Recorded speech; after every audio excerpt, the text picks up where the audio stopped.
berganti, tantangan kan kita hadapi, bergandeng tangan untuk negeri, era kita menanti berseri, kita belajar. Assalamualaikum warahmatullahi wabarakatuh.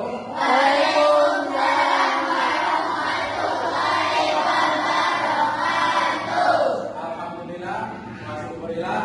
Bagaimana kabar kalian anak-anak semuanya? Di hari yang berbahagia ini, ya, Pak Guru akan mengajak kalian, ya, menuliskan suatu harapan atau impian, ya, impian dari sekolah ini, khususnya kelas ini. Kelas yang bagaimana yang kalian harapkan, kelas yang bagaimana yang kamu impikan, ya.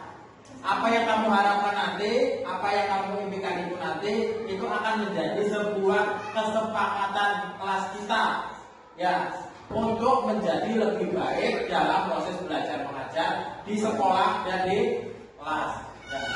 Nanti Pak Guru akan membagikan kertas stiker ini, ya, masing-masing anak itu mendapatkan 1 buah.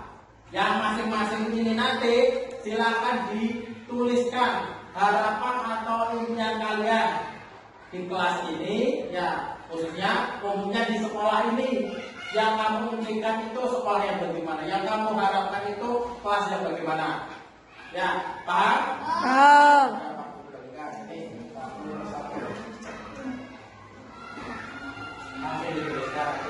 Tulisnya di sini, ya. Di sini kan ada 2 halaman, ya. Satunya di sini, satunya di sini. Tulisnya di sini, ya. Ini kan ada kertasnya. Nanti biar harapan dan impian kalian itu langsung ditempel di depan, ya. Tidak usah ditulis namanya, langsung tuliskan harapan atau impian dari sekolah ini atau kelas ini, ya. Khususnya di kelas 6, karena ini nanti akan menjadi kesepakatan kelas 6. Paham, ya? 3, 4.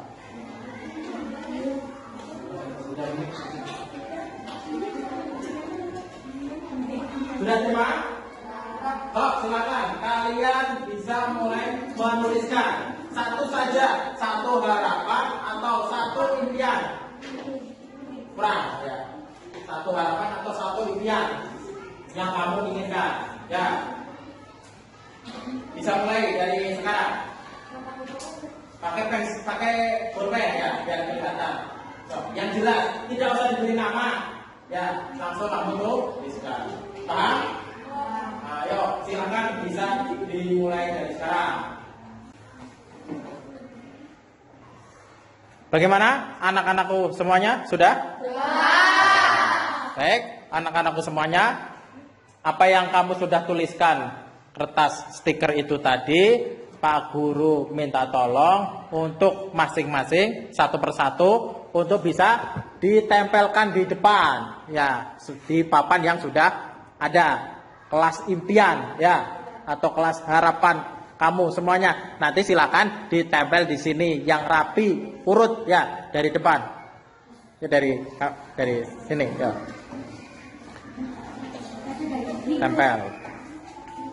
Tempel, ya, dari atas, iya, bagus, sampingnya, iya, lanjut, ya.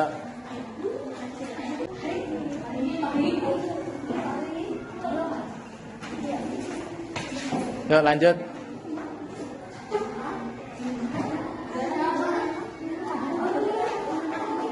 Yuk, lanjut.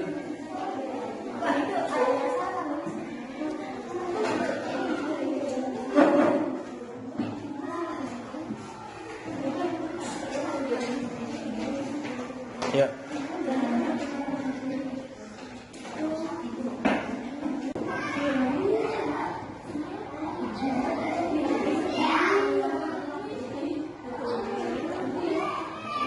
Lanjut, yang baris terakhir.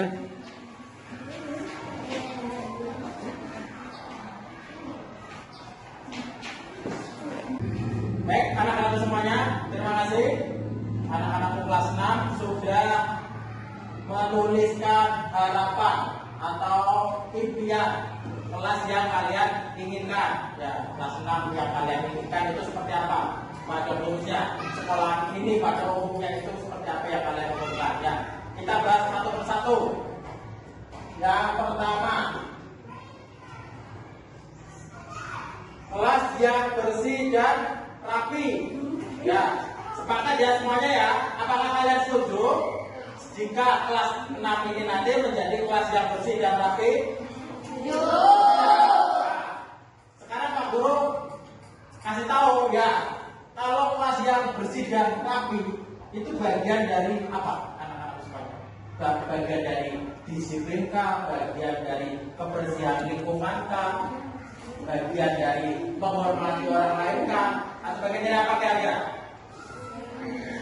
Iya, bagian dari kebersihan lingkungan atau bagian dari kepedulian terhadap lingkungan.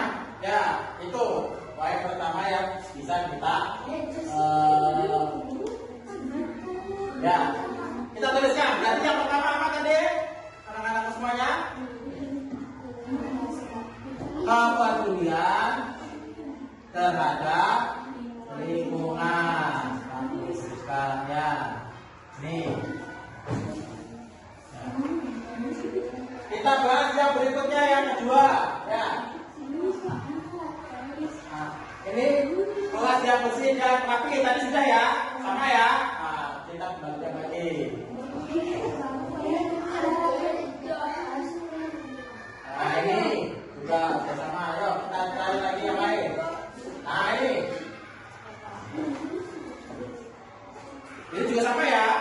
Kelas impianku adalah kelas yang ramah terhadap lingkungan. Ya, berarti ini poinnya sama dengan yang pertama ya, yaitu peduli terhadap lingkungan.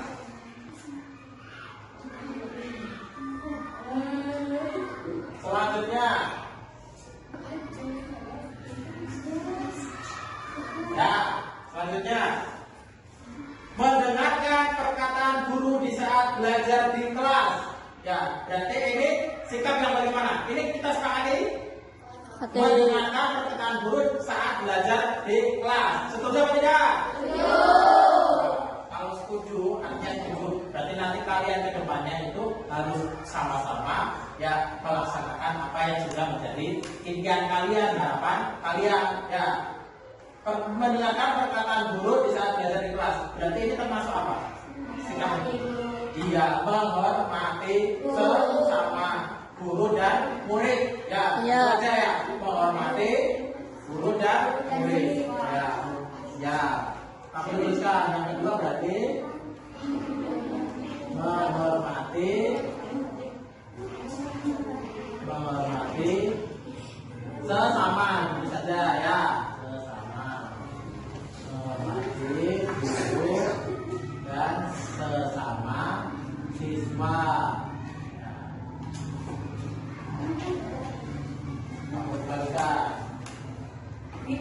Selanjutnya, yang selanjutnya mengerjakan tugas tepat waktu. Apakah kalian semuanya sepakat? Setuju? Berarti kalau mengerjakan tugas tepat waktu, ya bentuk kesepakatannya apa? Disiplin. Ya, disiplin itu banyak jenisnya. Disiplin waktu, ya, disiplin mengerjakan tugas, ya, disiplin apa namanya, berangkat ke sekolah itu juga bagian dari disiplin waktu. Berarti yang ketiga kesimpulannya itu apa? Ya, disiplin waktu.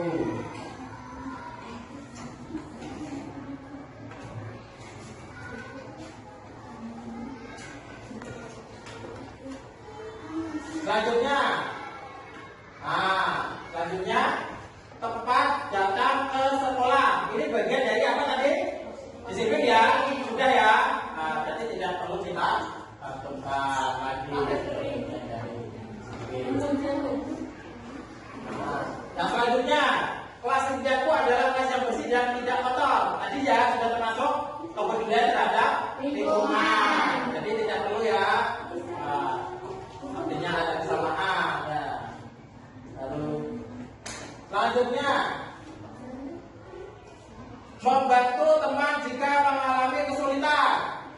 Ini bagian dari apa? Untuk kelas apa? Membantu teman saat kesulitan. Apa? Apa? Bergotong royong. Ya, bergotong royong atau toleransi. Bagian dari menghargai orang lain juga boleh. Menghormati antar sesama juga boleh. Di situ sudah ada ya, menghormati guru dan sesama siswa. Bergotong royong. Yang dapat tadi mengerjakan piket bersama-sama, ya, membersihkan lingkungan bersama-sama, ya, membantu teman yang kesulitan mengerjakan tugas, ya, dengan cara apa? Menjelaskan, tidak memberikan jawaban, tapi menjelaskan caranya bagaimana. Saling membantu, itu adalah bentuk bergotong royong. Selanjutnya,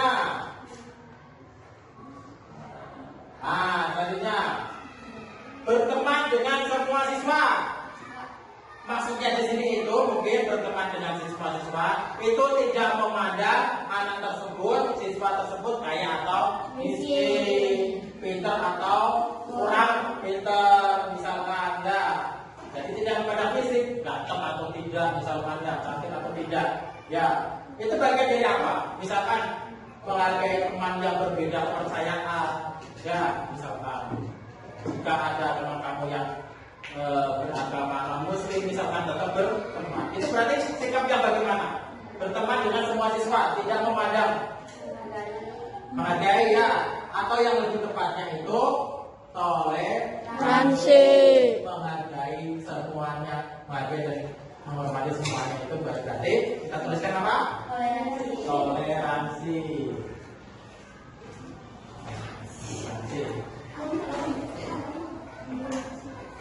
Selanjutnya, menghargai orang, sudah ya, sudah termasuk tadi ya, toleransi ya.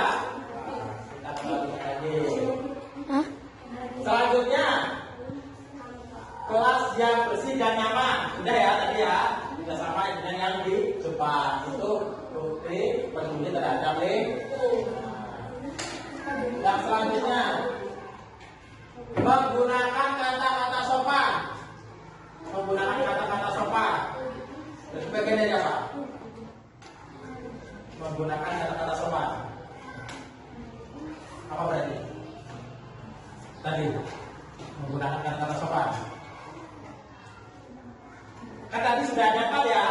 Yang pertama, kemudian terhadap lingkungan. Yang kedua, menghormati guru dan sesama siswa. Yang ketiga, disiplin. Yang keempat, bergotong royong. Yang kelima, toleransi. Ini menggunakan kata-kata sopan. Bagian dari apa? Bagian dari menghormati guru dan sesama siswa. Ya. Atau menuliskan lagi, bersikap sopan santun. Ya, sopan santun. Kita tuliskan lagi aja. Apa? Apa tadi? Bersikap menjaga sopan.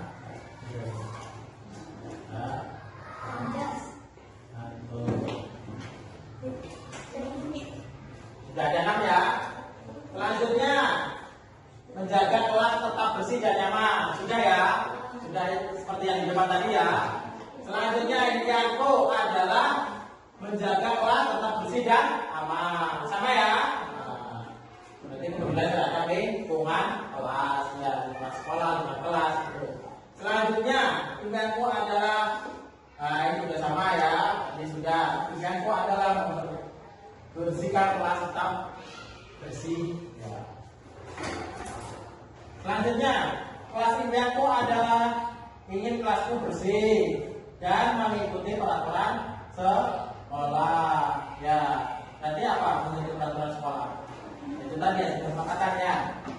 Selanjutnya, kelas impianku adalah ingin kelasnya bersih, sama ya. Selanjutnya, kelas impianku aktif saat berdiskusi dan kelasnya bersih. Ya, aktif saat berdiskusi dan kelasnya bersih. Tadi kan yang kelasnya bersih sudah, ya, bagian dari pemedulian terhadap lingkungan. Yang belum apa? Aktif saat berdiskusi. Ya, kita tambahkan ya. Bagian dari apa? Ya, bekerja kelompok. Berarti itu bagian dari apa? Kita tuliskan aja. Aktif berdiskusi saat belajar. Aktif berdiskusi. Aktif berdiskusi saja ya. Ada 7 ya. Yang pertama apabila ada lingkungan, yang kedua menghormati guru dan sesama siswa, yang ketiga disiplin, yang bergotong royong, yang kelima toleransi, yang keenam menjaga sopan santun, yang keenam aktif berdiskusi. Nah, sekarang yang terakhir datang tepat waktu. Datang tepat waktu ini bagian dari disiplin waktu. Ya, paham ya anak-anakku semuanya? Nah, ini kelas impianmu. Ya, ini kelas impianmu atau kelas yang kamu harapkan. Ya, ini semuanya sama-sama kita simpulkan. Berarti kelas yang kalian harapkan, yang kalian impikan, yang nanti ke depan akan menjadi kesepakatan kelas kita, menjadi keyakinan kelas kita, ya, karena ini menjadi kesepakatan bersama, keyakinan bersama, berarti harus kita wujudkan secara bersama-sama. Sesama siswa harus saling mengingatkan bila ada yang melanggar hasil kesepakatan kita. Nanti kita tuliskan yang besar, kemudian kita tanda tangani bersama-sama bentuk dari hasil kesepakatan kelas kita bersama. Paham ya anak-anak semuanya? Untuk selanjutnya anak-anak semuanya, karena kita memiliki 7 kesepakatan kelas, kan kita sudah mendapatkan 7 kesepakatan kelas ya. Pak Guru ingin menambahi 1 nilai lagi. Ini nilai yang sangat penting ya. Karena kalau kamu mau berangkat sekolah, mau mulai sesuatu, itu kan harus dengan berdoa. Ya, selain itu kita harus meningkatkan ketakwaan terhadap Tuhan Yang Maha Esa. Ya, kan kita kalau tiap pagi itu berdoa bersama, membaca surat pendek bersama. Ya, jadi ada nilai yang paling penting, yaitu nilai yang ke-8, yaitu nilai apa? Kalau kita takwa terhadap Tuhan Yang Maha Esa, itu termasuk apa? Apa? Ya, agamis. Tapi kalau dalam bahasanya ya nilai religius. Ya. Religius. Ya. Nanti apa? Kita tuliskan apa? Agamis ya tadi ya. Nah, kaitannya dengan agama ya, yaitu kesepakatan apa? Meningkatkan ketakwaan, belajar terhadap Tuhan. Yang ke-8 pilih apa?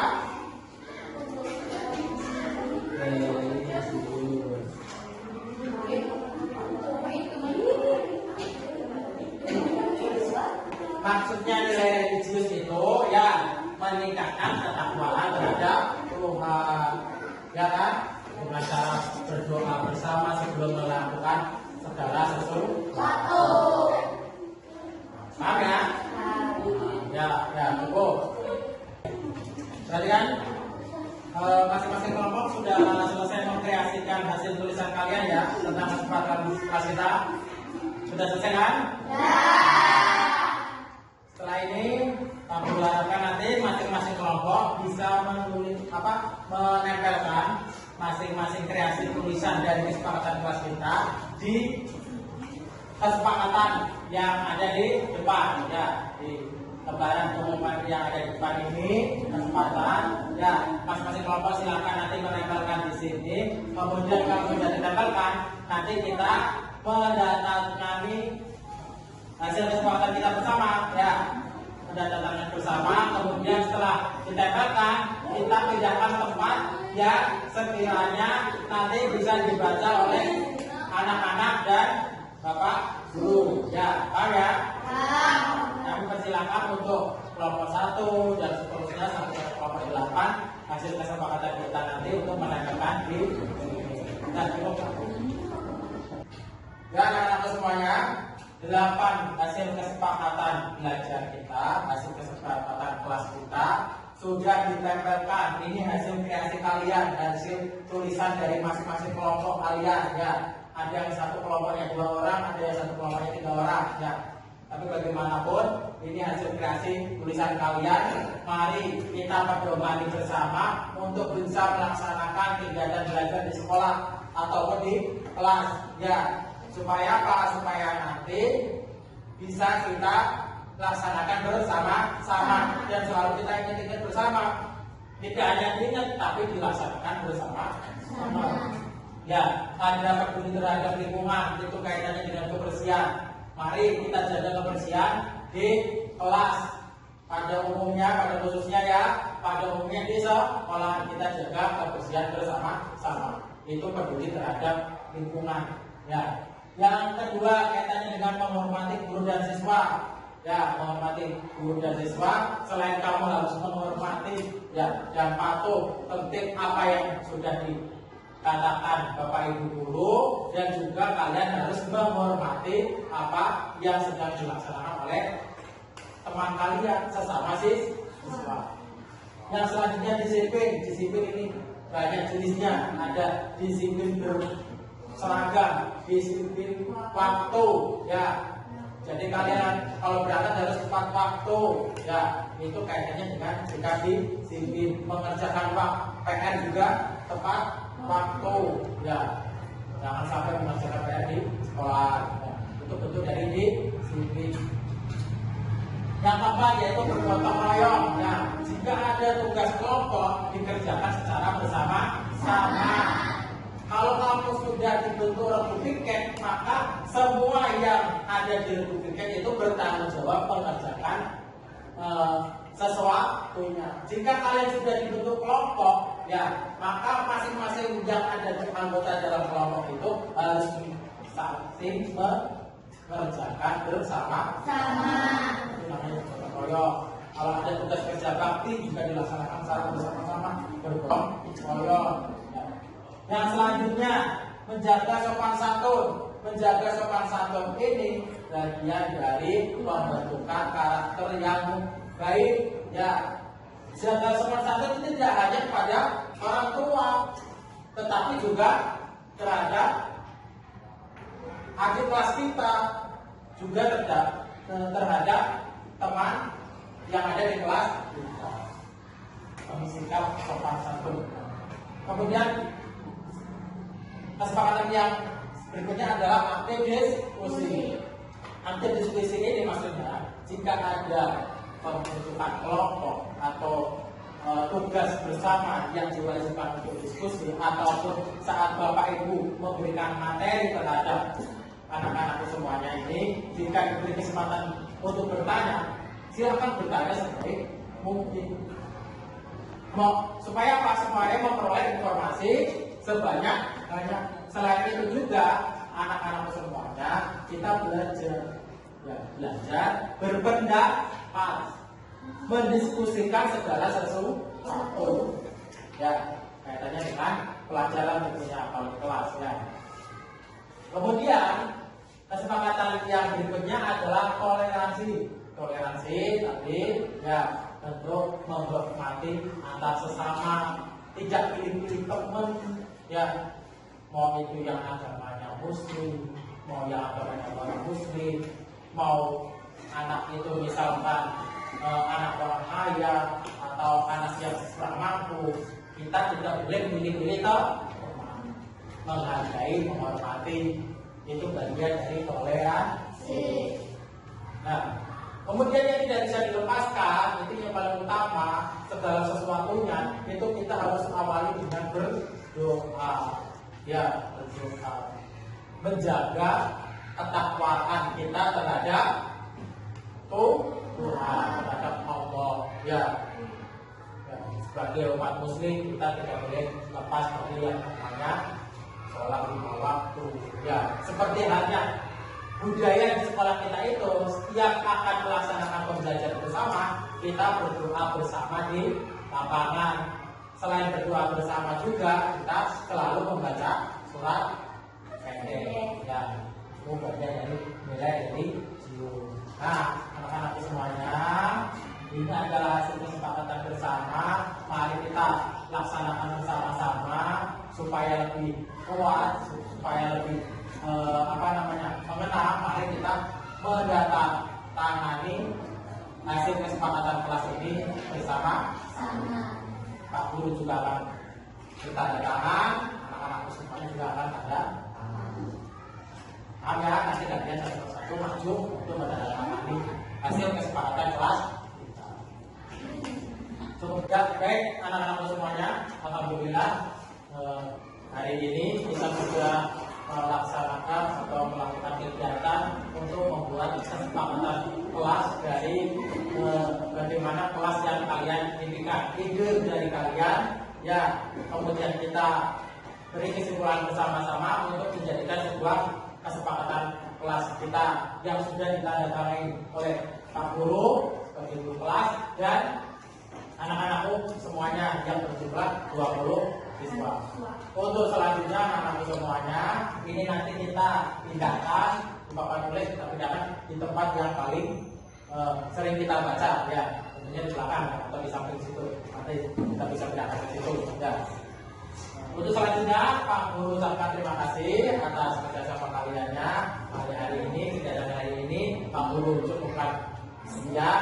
Semoga apa yang menjadi materi hari ini, pembentukan kesepakatan kelas ini bisa kita laksanakan dan seterusnya sampai dengan akhir semester. Itu saja dari Pak Guru. Terima kasih. Wabillahi taufiq wal hidayah. Wassalamualaikum warahmatullahi wabarakatuh. Waalaikumsalam warahmatullahi wabarakatuh.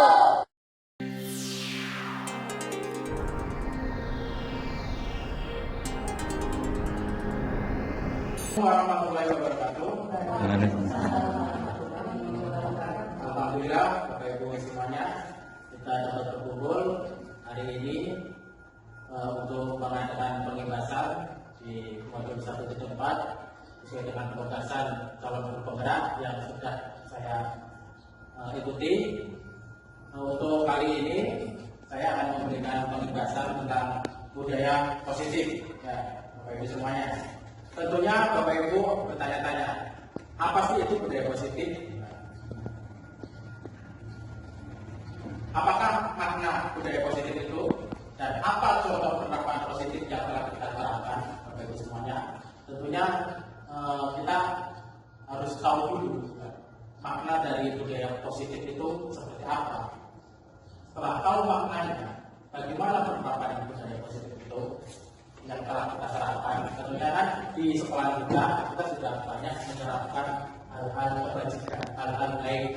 Hal-hal baik itulah, nilai-nilai kebajikan itulah yang kita jadikan budaya positif yang ada di sekolah kita. Ini Bapak Ibu pengertian dari budaya positif.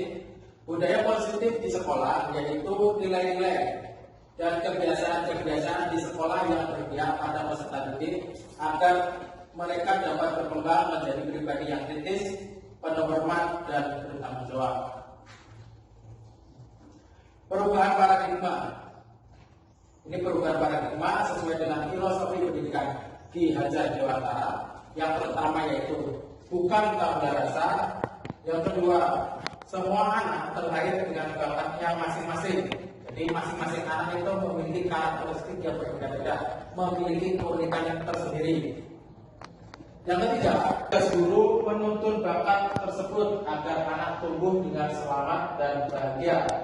Ini tugas guru, yaitu sesuai dengan filosofi pendidikan Ki Hajar Dewantara, yaitu sebagai penuntun, yaitu menuntut segalanya, termasuk menuntut bakat sesuai dengan kodrat alami dan kodrat keadaan yang dimiliki anak sendiri-sendiri. Ya. Diibaratkan guru itu sebagai seorang petani dan anak itu ibarat biji jagung. Yang selanjutnya, filosofi pendidikan Ki Hajar Dewantara itu mengembangkan atau menciptakan suasana pembelajaran di sekolah yang benar-benar berpihak pada anak, berpusat pada anak, atau berdampak pada anak. Selanjutnya Bapak Ibu semuanya, perubahan paradigma yang kita inginkan dalam sekolah ini yaitu yang pertama, untuk membangun budaya yang positif. Untuk membangun budaya yang positif ini, tentunya sekolah perlu menyediakan lingkungan yang positif, ya, yang aman dan nyaman. Agar apa? Agar murid-murid mampu berpikir, bertindak, dan mencipta dengan merdeka, mandiri, dan bertanggung jawab. Lazimnya, disiplin dikaitkan dengan kontrol. Dalam hal ini, kontrol guru dalam menghadapi murid. Ini perubahan paradigma sesuai dengan teori kontrol, kaitannya dengan ilusi kontrol, sesuai yang dipaparkan oleh Dr. William Fraser dalam kontrol teori untuk meluruskan miskonsepsi tentang kontrol, yaitu tentang ilusi guru mengontrol murid. Yang kedua, ilusi bahwa kritik dan membuat orang merasa bersalah dapat menguatkan karakter. Yang ketiga, ilusi bahwa semua penguatan positif, efektif, dan bermanfaat. Dan yang keempat, ilusi bahwa orang dewasa memiliki hak untuk memaksa. Perubahan paradigma, stimulus respons sesuai dengan teori kontrol. Yang menjadi pertanyaan besar bagi kita sebagai guru yaitu, bisakah kita mengontrol seseorang? Stimulus responnya, misalkan, yang pertama, kita mencoba mengubah orang agar pemandangan sama dengan kita. Tentunya itu tidak akan bisa, Bapak Ibu. Maka teori kontrolnya yaitu sebaiknya kita berusaha memahami pandangan orang lain tentang dunia. Jadi kita tidak bisa memaksakan pandangan seseorang itu sama dengan kita. Seperti halnya murid. Murid itu kita tidak bisa paksakan bisa berpandangan sama dengan guru. Teori kontrolnya yaitu sebaliknya, kita harus betul-betul memahami pandangan murid itu tentang keadaan sekitar, tentang keadaan mereka. Stimulus respon yang kedua yaitu perilaku buruk dilihat sebagai suatu kesalahan. Teori kontrolnya, semua perilaku memiliki tujuan. Yang ketiga, orang lain bisa mengontrol saya. Teori kontrolnya, hanya Anda yang bisa mengontrol diri Anda. Jadi, Bapak Ibu semuanya ini perlu kita ketahui bersama. Jadi jangan pernah berharap kita bisa mengontrol orang lain. Tapi sebaliknya, yang bisa mengontrol anak itu sendiri, yaitu ya anak itu sendiri ataupun orang itu sendiri. Dan selanjutnya, pemaksaan ada pada saat rujukan gagal. Responnya, teori kontrolnya itu kolaborasi dan kesepakatan menciptakan pilihan-pilihan baru. Selanjutnya, stimulus respon, model berpikir menang atau kalah. Sedangkan teori kontrolnya, model berpikir menang dan menang.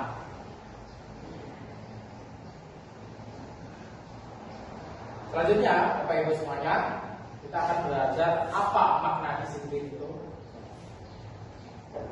Kata disiplin sering dikaitkan dengan tata tertib, teratur, dan kepatuhan pada peraturan. Kata disiplin juga sering dihubungkan dengan hukuman. Padahal itu sungguh berbeda, karena belajar dengan disiplin tidak harus dengan memberi hukuman. Justru itu adalah salah satu alternatif terakhir, dan kalau perlu tidak digunakan sama sekali. Ya, dari pengertian ini kita paham Bapak Ibu semuanya. Ya. Kadang-kadang kita berpikir, ya, disiplin itu yang kaitannya erat dengan hukuman. Ya. Kita misalkan anak terlambat sekolah, supaya tidak terlambat sekolah lagi, suruh lari lapangan 5 kali misalkan. Ya. Itu di satu sisi, ya, itu tidak akan membuat anak disiplin. Tetapi apa? Justru akan membuat anak semakin tertekan. Jadi dia berangkat pagi itu bukan karena ingin disiplin waktu, tapi karena takut akan dihukum. Nah, itu Bapak Ibu semuanya. Tetapi hukuman itu bisa dijadikan alternatif terakhir, dan kalau perlu tidak digunakan sama sekali. Artinya hukuman itu boleh dipakai, tapi itu merupakan alternatif terakhir atau pilihan terakhir. Kalau misalkan sudah tidak perlu hukuman, karena tidak cukup sudah melanggar tindakan disiplin, jadi tidak perlu dilakukan atau tidak sama sekali kita menggunakan. Sesuai pernyataan Ki Hajar Dewantara bahwa untuk mencapai kemerdekaan atau dalam konteks pendidikan kita saat ini dan untuk menciptakan murid yang merdeka, syarat utamanya adalah harus ada disiplin yang kuat. Disiplin yang dimaksud adalah disiplin diri yang memiliki motivasi internal dari diri sendiri. Ya. Jika kita tidak memiliki motivasi internal, maka kita memerlukan pihak lain untuk mendisiplinkan kita. Ini teori motivasi perilaku manusia. Bapak Ibu nanti bisa dilihat bersama-sama. Kira-kira ini tuh bagian dari motivasi internal atau eksternal. Ya. Kalau internal itu dari diri sendiri, kalau eksternal dari luar, motivasi dari luar. Yang pertama, untuk menghindari ketidaknyamanan atau hukuman. Apa yang akan terjadi apabila saya tidak melakukannya? Kira-kira itu motivasi eksternal apa internal, Bapak Ibu? Apa yang akan terjadi apabila saya tidak melakukannya? Itu kan pertanyaan dari diri sendiri. Berarti termasuk motivasi internal. Ya. Jadi termasuk motivasi eksternal dari luar. Ya. Apa yang akan terjadi apabila saya tidak melakukannya? Berarti kan di situ sudah ada peraturannya, ya. Sudah ada misalkan kesepakatannya, atau misalkan sudah ada teguran dari orang lain. Jadi saya kalau tidak melakukan ini bagaimana? Itu faktor dari eksternal dari luar. Yang kedua, untuk mendapatkan imbalan dari orang lain atau institusi, apa yang akan saya dapatkan apabila saya melakukannya? Untuk mendapatkan imbalan dari orang lain, berarti faktor eksternal. Yang ketiga, untuk menghargai diri sendiri, menjadi insan sesuai harapan kita. Saya akan menjadi orang yang seperti apa bila saya melakukannya? Nah, berarti ini kan pertanyaan diri sendiri. Berarti faktor internal. Ini yang menjadi tujuan disiplin positif. Ini Bapak Ibu, ini lingkupan budaya positif. Ya, budaya positif itu bisa tercapai dengan baik apabila lingkungan yang ada itu positif, kemudian ada keyakinan kelas di dalamnya, kemudian peraturan kelas. Nah, itu akan menjadikan budaya positif yang baik di sekolah, khususnya di sekolah kita. Selanjutnya Bapak Ibu, kita akan belajar tentang keyakinan kelas, hukuman dan penghargaan. Ya, nanti kita akan bisa membedakan apa itu keyakinan kelas, apa itu hukuman dan penghargaan dari sebuah pernyataan. Mengapa tidak peraturan saja? Mengapa harus keyakinan kelas? Ya, ini jawabannya. Sama, ini bisa kita jabarkan dari 3 pertanyaan yang ada di depan. Ya, yang pertama, mengapa kita memiliki peraturan harus menggunakan helm bila mengendarai kendaraan roda 2? Tentunya karena kita kaitannya dengan keselamatan, ya, keselamatan berkendara.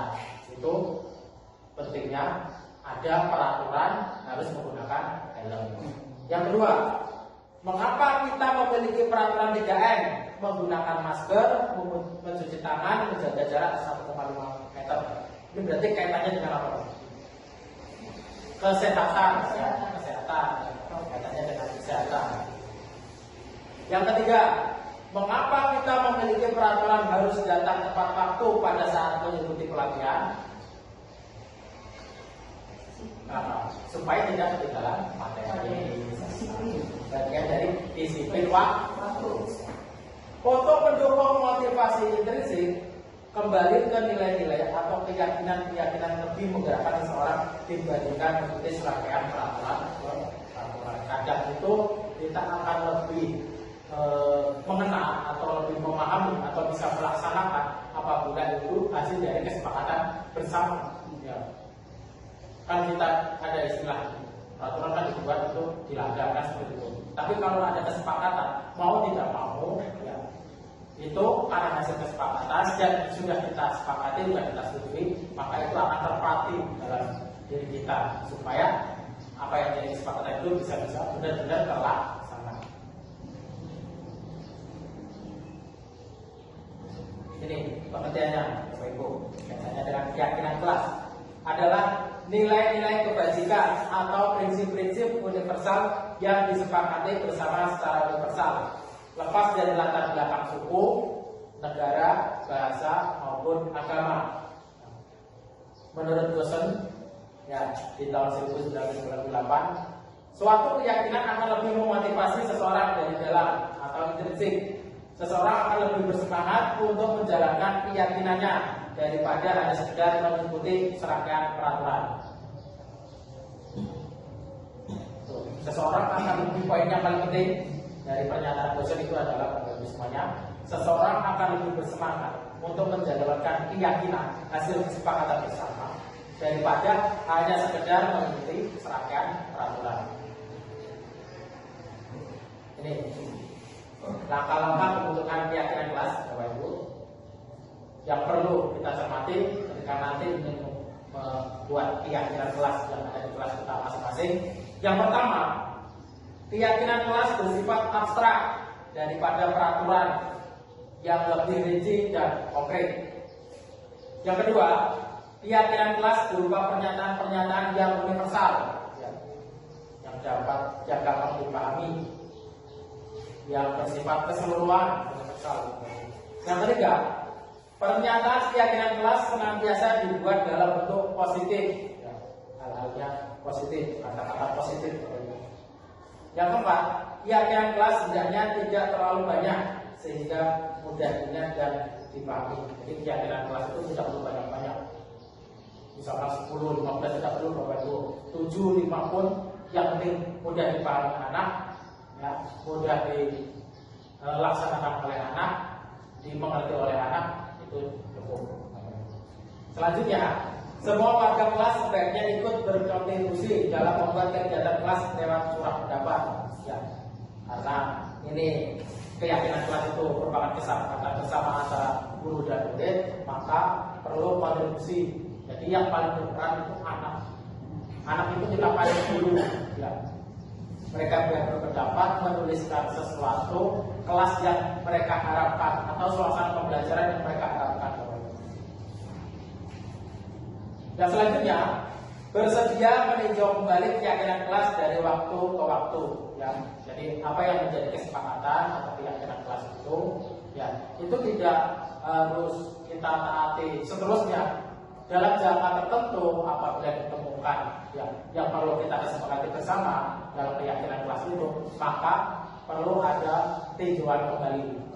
Walaupun hasil kesepakatan itu tentunya melalui kontribusi dari guru dan peserta didik. Nah, ini Bapak Ibu, kita akan belajar memetakan sebuah peraturan, kemudian membuat menjadi keyakinan kelas, nilai kebajikan yang dituju. Ya. Ingat Bapak Ibu, keyakinan kelas atau kesepakatan kelas itu ada nilai kebajikan yang dituju. Yang pertama, selalu peraturan yang pertama, ya, selalu kembalikan buku ke tempatnya. Kira-kira nilai kebajikan yang dituju itu apa, Bapak Ibu? Selalu kembalikan buku ke tempatnya. Kerapian, ya. Tanggung jawab, ya. Kerapian itu bagian tanggung jawab. Ketika anak itu meminjam buku, meminjam barang dan lain sebagainya, itu dia bertanggung jawab untuk mengembalikan. Yang kedua, dilarang mengganggu orang lain. Jika ada peraturan dilarang mengganggu orang lain, berarti nilai kebajikan yang dituju apa? Kira-kira menghormati orang lain, ya, menghormati orang lain atau diri sendiri.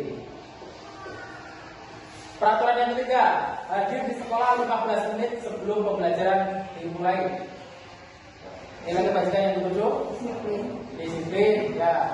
Disiplin apa? Disiplin waktu, menghormati lain juga. Dan yang paling penting, komitmen pada tujuan atau berkomitmen, ya.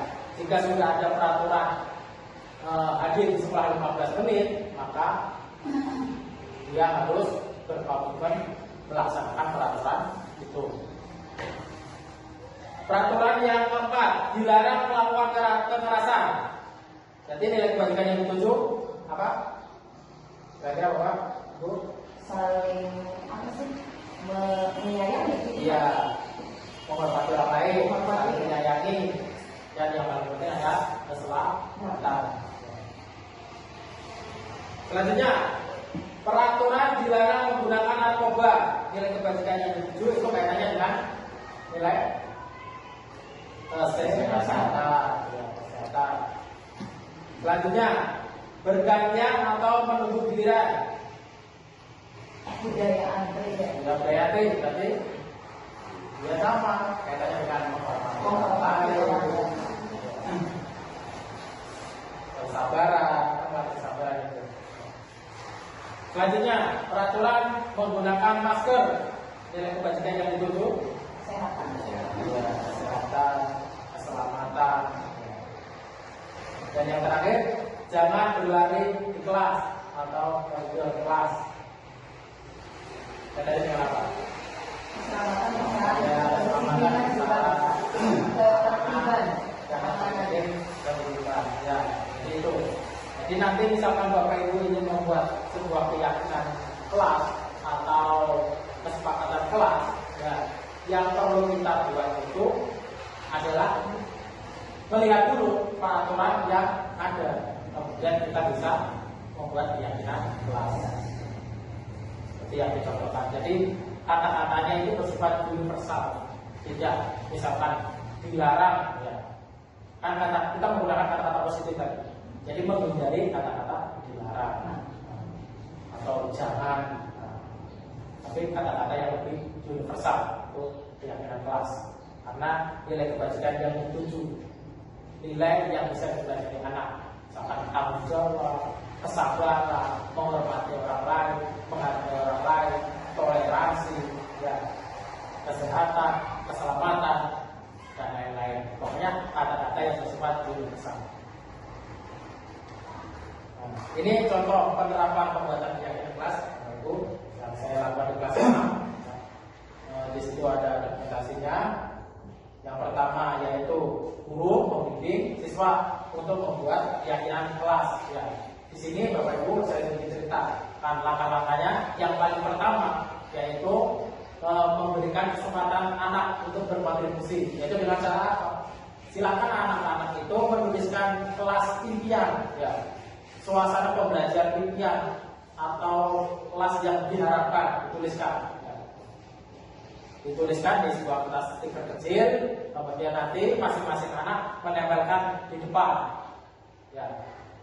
Kemudian setelah anak itu menempelkan kelas impiannya, kelas yang diinginkan atau suasana pembelajaran yang diinginkan, nah, guru mulai mencari, istilahnya mulai menjelaskan satu persatu keinginan anak dan membuat keyakinan kelasnya dengan kata-kata universal. Seperti yang kita ketahui bersama, kalau anak-anak kan biasanya itu masih cenderung menuliskan hal-hal yang apa itu keinginan kelasnya, misalkan ya itu ya belum konkret, ya penjabarannya masih terlalu luas. Ya, misalkan kemarin saya menemui anak-anak yang masih menuliskan misalkan sekolah apa kelas yang bersih dan rapi, ya bersih dan rapi. Kita menjelaskan bersih rapi itu artinya kaitannya dengan kepedulian terhadap lingkungan, seperti itu. Ya, misalkan dilarang terlambat sekolah, nah, misalkan itu anak masih menuliskan seperti itu. Nah, tinggal kita menjabarkan, membuatkan keyakinan kelas, ya, yang kata-kata yang lebih universal, ya. Misalkan apa? Disiplin waktu, seperti itu. Dilarang mengejek siswa lain, misalkan. Ada yang menuliskan seperti itu. Kita harus menjelaskan lagi. Jadi keyakinan kelasnya itu berupa menghormati orang lain. Itu bisa dilihat Bapak Ibu contoh penerapan pembuatan keyakinan kelas, dokumentasinya. Di situ ada siswa menulis dan menempelkan hal yang diharapkan atau kelas yang diinginkan bagi anak-anak tersebut. Selanjutnya Bapak Ibu semuanya, ya dari penjelasan guru tadi kaitannya dengan apa yang sudah dituliskan oleh anak, kaitannya dengan kelas yang diinginkan, kelas yang diharapkan, anak-anak semuanya itu guru kemudian membuat kesepakatan bersama atau keyakinan kelas, ya, kata-kata yang universal itu tadi. Dan kemudian anak-anak kami persilakan untuk membuat stiker keyakinan kelas, ya, sesuai dengan kreativitasnya sendiri, ya, yang sudah dibagi. Di situ ada toleransi, ada menghargai orang lain, ada disiplin, ya. Kemudian itu ditempelkan bersama-sama. Kemudian setelah selesai kita tanda tangani, ya, guru kelas 6 tentunya dengan para siswanya. Sebagai apa? Sebagai bukti kesepakatan antar guru dan murid yang diharapkan nanti, karena ini sudah menjadi kesepakatan. Jika ada yang tidak melaksanakan kesepakatan ini, tentunya ada konsekuensinya yang kita bahas bersama. Ini Bapak Ibu, ini sebagai tambahan aja, kaitannya dihukum oleh penghargaan. Dihukum penghargaan itu bisa memiliki dampak Bapak Ibu semuanya. Yang pertama yaitu pengaruh jangka pendek dan jangka panjang Bapak Ibu. Jadi kalau bisa kita hukuman itu adalah yang paling terakhir jika ada suatu permasalahan atau suatu tindakan yang dilakukan terhadap anak jika anak melanggar sebuah peraturan. Yang kedua ada penghargaan menghukum. Yang ketiga penghargaan mengurangi ketepatan. Yang keempat yaitu penghargaan itu tidak efektif Bapak Ibu semuanya. Nanti gini Bapak Ibu misalkan ya, jika kita sudah membiasakan anak yang paling bisa mengerjakan soal nilainya 100, ya, misalkan nanti akan kita perlu kasih hadiah berupa apa, misalkan hadiah berupa buku. Maka ketika ada kuis atau pertanyaan itu, ya, Pak gurunya tidak menjanjikan sebuah penghargaan, maka nanti anak juga akan males-malesan, kan buat apa nggak dikasih penghargaan. Jadi yang paling penting itu kan tadi motivasi dari diri sendiri, keinginan diri sendiri untuk terus belajar. Yang selanjutnya yaitu penghargaan perusak hubungan. Tentu saja Bapak Ibu, penghargaan ini bisa perusak hubungan, kaitannya dengan kemampuan anak yang berbeda-beda Bapak Ibu semuanya. Ketika ada anak yang pintar dan dia selalu bisa menjawab, selalu mendapatkan hadiah, maka di situ juga ada anak yang dianggapnya misalkan pengetahuannya sangat rendah, kemampuannya juga berbeda dengan anak lain, dia akan merasa minder lagi, tidak pernah mendapat penghargaan dari Bapak Ibu.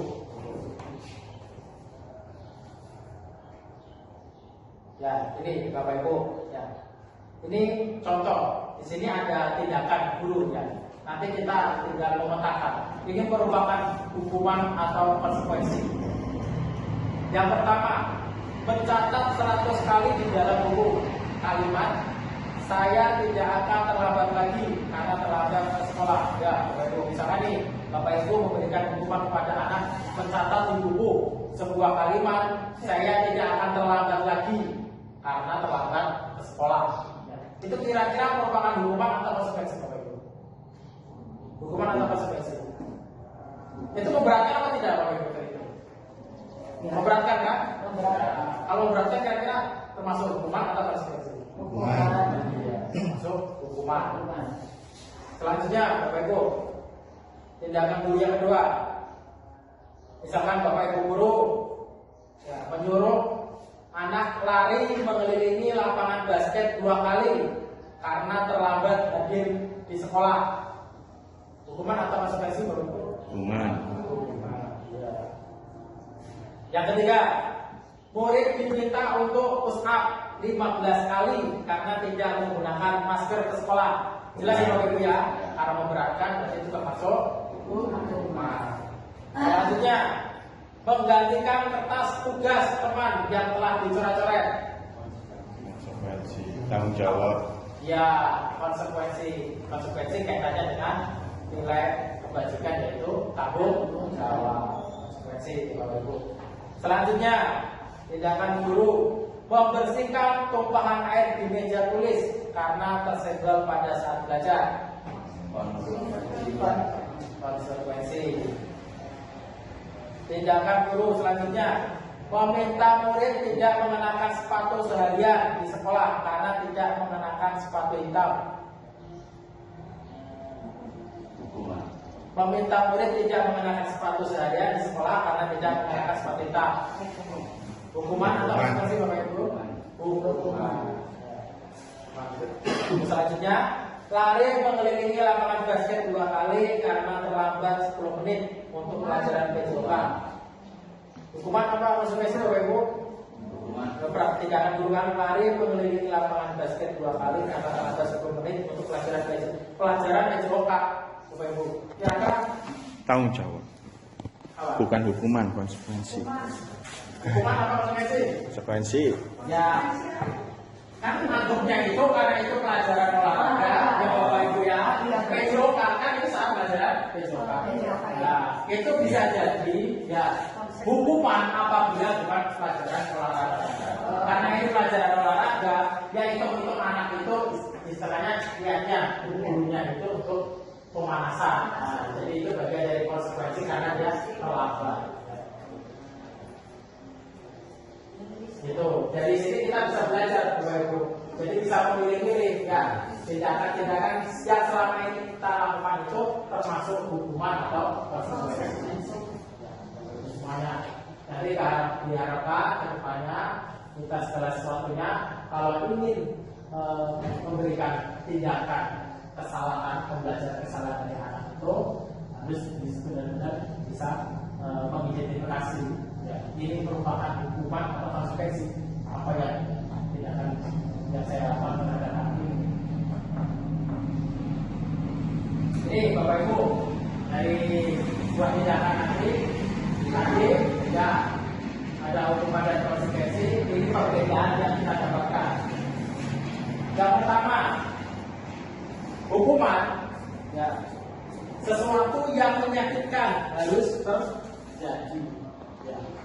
Tadi memaksa anak berlari ya tidak terlambat saat bukan belajar besokan misalkan anak terus apa tadi menuliskan kata-kata itu kan sesuatu yang menyakitkan dan harus dilakukan ya, karena itu hukuman wajib dilakukan.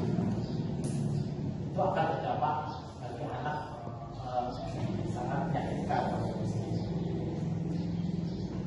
Sedangkan untuk konsekuensinya itu adalah sesuatu yang harus terjadi. Yang kedua, membuat anak sakit fisik maupun hati untuk jangka waktu lama. Ya, Bapak Ibu semuanya. Misalkan nih dengan membentak anak, ya, memberikan kata-kata yang tidak pantas terhadap anak, ya, atau misalkan menyinggung fisik anak, Bapak Ibu. Mungkin saat itu dia tidak akan mendapat dapat, tapi kan jangka panjangnya itu akan berdampak pada psikis anak dan psikologi anak. Kalau konsekuensi itu membuat anak merasa tidak nyaman dalam jangka waktu pendek, ya, seperti tadi, ya, ya tujuannya untuk memberikan hitung-hitung pemanasan, misalnya, Bapak Ibu semuanya, mungkin akan capek pada saat itu saja. Tapi kan berikutnya karena itu hitung-hitung sebagai pemanasan anak, suruh lari saat pelajaran olahraga, jadi akan berjangka pendek. Yang ketiga, hukuman itu biasanya anak membenci disiplin, ya, menjadi disiplinan ya. Yang sedang konsekuensi, nah, dengan konsekuensi itu anak diharapkan lebih menghargai disiplin. Yang keempat, hukuman itu mendorong anak menyakiti diri sendiri, menyalahkan diri sendiri. Tadi coba aja tidak terlambat. Tadi coba aja bisa mengerjakan PR, pasti tidak akan lulus. Sedangkan konsekuensi itu mendorong anak agar mudah menyesuaikan diri. Selanjutnya, hukuman itu bersifat konsep diri yang buruk. Sedangkan konsekuensi itu konsep diri yang baik. Selanjutnya, hukuman bersifat anak belajar untuk menyembunyikan kesalahan. Sedangkan konsekuensi anak belajar untuk mematuhi peraturan. Dan selanjutnya, hukuman itu bisa membuat anak menjadi marah, rasa bersalah, rasa dipermalukan, rasa tidak dihargai, tidak dihormati. Sedangkan konsekuensi itu ya paling tidak dibuat tidak nyaman ya, dengan perbuatannya dia sendiri, diasingkan untuk semakin waktu.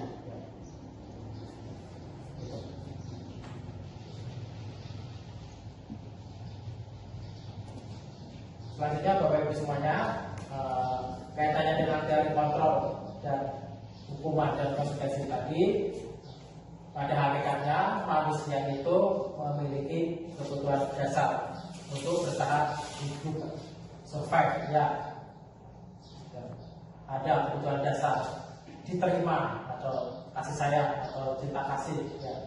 Ada kebutuhan dasar penguasaan, ada kebutuhan dasar kesenangan, dan kebutuhan dasar dasar. Ada sebuah pertanyaan Bapak Ibu. Ibu Ani, guru kelas 5 di SD Pelita Hati, sedang bingung menghadapi ulah salah satu murid di kelasnya, Agus. Beberapa anak telah datang mengeluhkan Agus yang seringkali meminta bekal makan siang mereka dengan paksa. Jika Anda menghadapi situasi seperti itu, apa yang akan Anda lakukan? Menurut Anda, kira-kira apa alasan Agus melakukan hal itu? Ya. Jadi dari pernyataan ini Bapak Ibu, dari pertanyaan ini kasus kaitannya dengan Ibu Ani dan anak nama Agus. Ya. Ini nanti kita bisa jabarkan kira-kira kebutuhan dasar apa? Ya, kebutuhan dasar apa yang ini dimiliki oleh Agus? Dalam konteks penerapan disiplin positif, Ibu Ani sebaiknya mencari tahu, ya, buat pelajaran aja Bapak Ibu semuanya. Seperti halnya Bapak Ibu, nanti ketika ada memiliki kasus hampir sama dengan Ibu Ani ini, Bapak Ibu harus mencari tahu terlebih dahulu alasan Agus melakukan tindakan seperti tersebut agar mengetahui kebutuhan mana yang sedang berusaha dilakukan Agus. Apabila jawaban Agus karena ia lapar dan orang tuanya tidak membawakannya bekal makan siang, berarti itu merupakan kebutuhan bertahan hidup. Apabila jawaban Agus karena ia senang temannya jadi memperhatikan dia, kebutuhannya adalah kebutuhan cinta dan kasih, kebutuhan kasih sayang, kebutuhan untuk diterima oleh teman-teman yang lain. Apabila jawaban Agus adalah dia merasa hebat karena temannya jadi takut dan menuruti keinginannya, kebutuhannya adalah penguasaan atau pengakuan atas kemampuan. Jadi dia ingin diakui atas kemampuannya. Apabila jawaban Agus karena dia merasa bosan dengan bekal yang dibawakan ibunya karena selalu membawakan bekal yang sama, kebutuhannya adalah kebebasan, kebutuhan akan pilihan. Dan apabila jawaban Agus adalah karena iseng saja dan dia menikmati ekspresi wajah temannya yang kesal karena dia beli makanannya, maka itu merupakan kebutuhan kesenangan. Ya, jadi dari peristiwa ini Bapak Ibu semuanya kita bisa belajar. Ya, segala sesuatunya itu pasti ada penyebabnya. Makanya kita sebagai guru ketika menghadapi permasalahan siswa, apapun itu permasalahannya itu, kita harus sama-sama mencari tahu terlebih dahulu. Agar apa? Agar kita tahu kebutuhan dasar yang diinginkan anak itu apa. Apakah itu kebutuhan dasar diterima? Ya, mungkin di rumahnya kurang kasih sayang.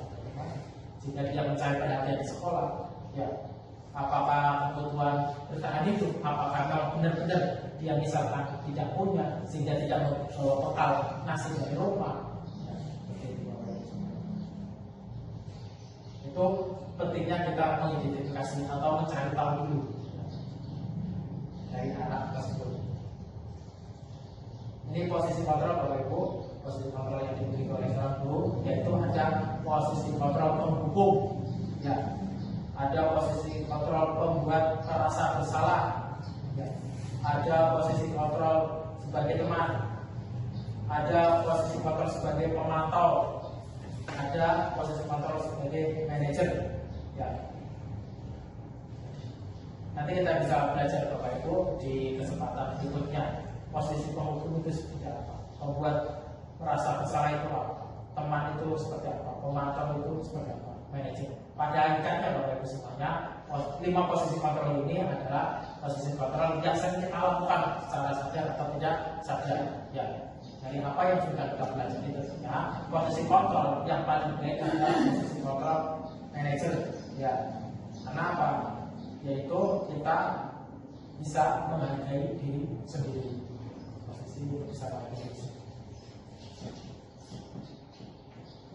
Selanjutnya Bapak Ibu kita belajar tentang restitusi. Restitusi adalah proses menciptakan kondisi bagi murid untuk memperbaiki kesalahan mereka sehingga mereka bisa kembali pada kelompok mereka dengan karakter yang lebih kuat.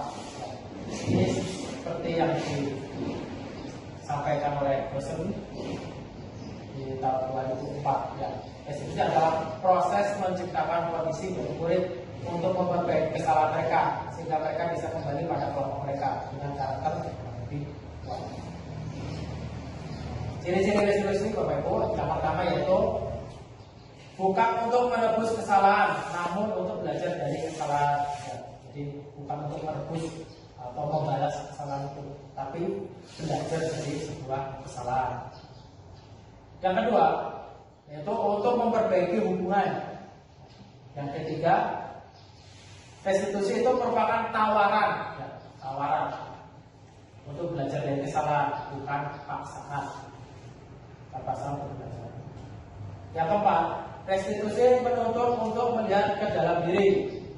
Yang kelima, restitusi mencari kebutuhan dasar yang mendasari tindakan. Yang keenam, restitusi diri adalah cara paling baik untuk memperbaiki diri. Yang ketujuh, restitusi fokus pada karakter bukan tindakan. Yang kedelapan, restitusi fokus pada solusi. Yang kesembilan, restitusi mengembalikan murid yang berbuat salah pada kelompoknya. Ya, ini segitiga restitusi Bapak Ibu. Ketika kita menemukan permasalahan pada anak, misalkan anak itu terlambat atau bagaimana, tentunya kita akan melaksanakan segitiga restitusi. Paling tidak anak itu belajar dari sebuah kesalahan. Dari segitiga restitusi itu Bapak Ibu semua, yang pertama yaitu kita memvalidasi tindakan yang salah. Tentunya dengan cara bertanya. Ya. Tentunya kamu punya alasan mengapa melakukan itu. Ya, misalkan kita ada anak yang terlambat belajar, ya, kita panggil ke kantor, ya, untuk kita diajak diskusi. Ya. Misalkan, Andi, kenapa kamu? Andi, tentunya kamu tahu kenapa dipanggil ke kantor. Nanti anak akan menjawab, "Oh Pak, hari ini saya terlambat di sekolah." Ya. Kemudian kita tidak langsung menyalahkan anak tersebut, tapi memvalidasi tindakan yang salah dulu. Ya. Kamu tentunya paham Andi, tentunya kamu punya alasan mengapa kamu melakukan itu, atau mengapa kamu bisa terlambat di sekolah. Kemudian menstabilkan identitas. Setelah menanyakan ini tadi alasannya kenapa kamu terlambat, juga itu kemudian menanyakan, ya, memberikan penguatan, yaitu misalkan bisa bertanya, setiap orang pasti pernah melakukan kesalahan. Kamu bukan satu-satunya yang pernah melakukan ini, terlambat ke sekolah ini. Seperti halnya Pak Guru juga pernah melakukan kesalahan seperti itu. Tetapi yang paling penting adalah bagaimana supaya kita tidak terlambat sekolah lagi. Misalkan, nilai-nilai apa yang telah kita sepakati? Tentunya kamu akan melanggar nilai kesepakatan kita. Kamu ingin menjadi orang yang seperti apa? Nanti kan anak dari belajar itu, ya, saya tidak akan terlambat sekolah lagi. Dan anak itu belajar, ya, belajar dari kesalahan dan coba menemukan jawaban dari kesalahan dia sendiri tanpa kita harus menyuruh-nyuruh. Artinya dipancing, ya, supaya anak itu belajar dari kesalahan. Segitiga restitusi. Nah, ini adalah dokumentasi penerapan segitiga restitusi Bapak Ibu yang sudah saya kerjakan di kelas 6. Ya. Nokreva, kamu tahu alasannya kenapa Pak Guru panggil ke kantor? Tahu Pak, saya hari ini terlambat datang ke sekolah. Nah, akhir-akhir ini Bapak lihat kamu sering terlambat datang ke sekolah. Ya. Tapi Pak Guru tidak akan fokus pada kesalahan kamu. Hanya saja Bapak hanya ingin tahu kesalahan, alasannya kamu sering terlambat itu kenapa. Iya Pak. Setiap orang pasti pernah melakukan kesalahan, seperti halnya Pak Guru juga pernah melakukan kesalahan. Nah, kita hanya bisa menyelesaikan ini secara bersama-sama. Iya Pak. Kamu pasti punya alasan kenapa akhir-akhir ini sering terlambat sekolah, ya kan? Kalau boleh tahu, Bapak pengen tahu alasan kamu terlambat ke sekolah. Kenapa? Bangun paginya kesiangan Pak, karena akhir-akhir ini begadang lihat siaran televisi. Nah, kamu masih ingat keyakinan kelas kita? Masih Pak. Kalau masih ingat, kira-kira kamu sudah melakukan itu sesuai dengan keyakinan kelas kita apa belum? Belum Pak. Oh, belum. Kira-kira keyakinan kelas yang mana? Disiplin waktu Pak. Ya, kamu sudah tahu kan? Yang belum kamu lakukan itu adalah keyakinan kelas kita, yaitu tentang disiplin waktu. Nah, tentunya kamu sudah tahu juga supaya tidak terlambat datang ke sekolah lagi, itu solusinya seperti apa kira-kira? Iya Pak, pertama saya minta maaf karena akhir-akhir ini sering terlambat. Kedua, saya tidak akan tidur terlalu malam lagi. Dan yang ketiga, saya akan berangkat dari rumah lebih pagi lagi supaya tidak terlambat. Nah, bagus. Nokreva sekarang sudah tahu ya kenapa Nokreva saya panggil ke kantor, itu karena Nokreva terlambat ke sekolah, dan itu bukan sekali dua kali tapi sering. Dan sekarang Nokreva pun sudah tahu solusi supaya tidak terlambat datang ke sekolah itu seperti apa. Tadi Nokreva juga sudah mencari solusi sendiri. Ya, saya hargai, saya apresiasi tentang usaha kamu untuk berusaha tidak terlambat ke sekolah lagi. Terima kasih Pak. Assalamualaikum. Salam. Lagi, Kaira duduk sini. Kaira, kira-kira sudah tahu belum kenapa Pak Guru panggil ke sini? Sudah Pak. Wah, Tahu Pak, saya hari ini tidak mengerjakan tugas dan tidur di kelas saat pelajaran Pak. iya benar. Aira, perlu kamu ketahui ya, semua orang pasti pernah melakukan kesalahan. Ya, seperti halnya Pak Guru juga pernah melakukan kesalahan. Nah, akan tetapi setiap tindakan kita itu pasti ada penyebabnya, ada alasannya. Pak Guru hanya ingin tahu saja alasan kamu tidak mengerjakan tugas dan malah tidur di kelas itu kenapa? Saya capek dan ngantuk Pak, soalnya semalam saya bergadang dan melihat siaran TV. Oh, itu alasanmu. Ya, Kamu masih ingat nggak keyakinan kelas kita? masih Pak. Nah, kalau masih ingat, kira-kira kamu sudah melakukan itu sesuai dengan keyakinan kelas kita apa belum? Belum Pak. Kalau belum, kira-kira keyakinan kelas apa yang belum? Selalu bertanggung jawab Pak. Nah, selalu bertanggung jawab. Nah, sudah tahu ya, Ya. nanti Nokaira belum melaksanakan keyakinan kelas kita, yaitu selalu bertanggung jawab.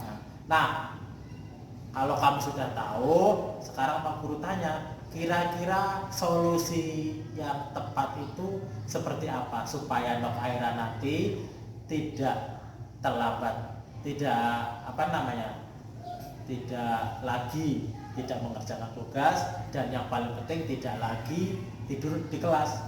Ya Pak, pertama saya minta maaf karena tidak mengumpulkan tugas.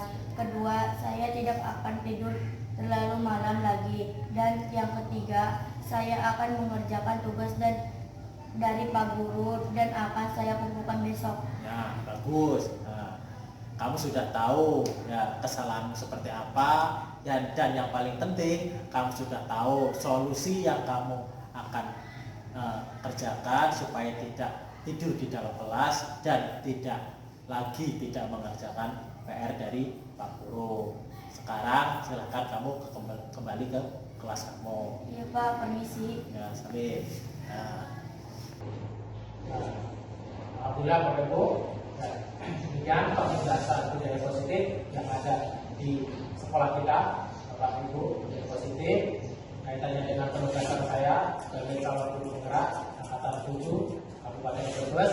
Untuk selanjutnya Bapak Ibu nanti bisa kita kembangkan lagi budaya positif yang ada di sekolah kita kaitannya dengan pembelajaran dan gimana kita bisa mempelajari supaya bisa memposisikan kontrol kita sebagai seorang manajer, bagaimana kita bisa mengelola institusi.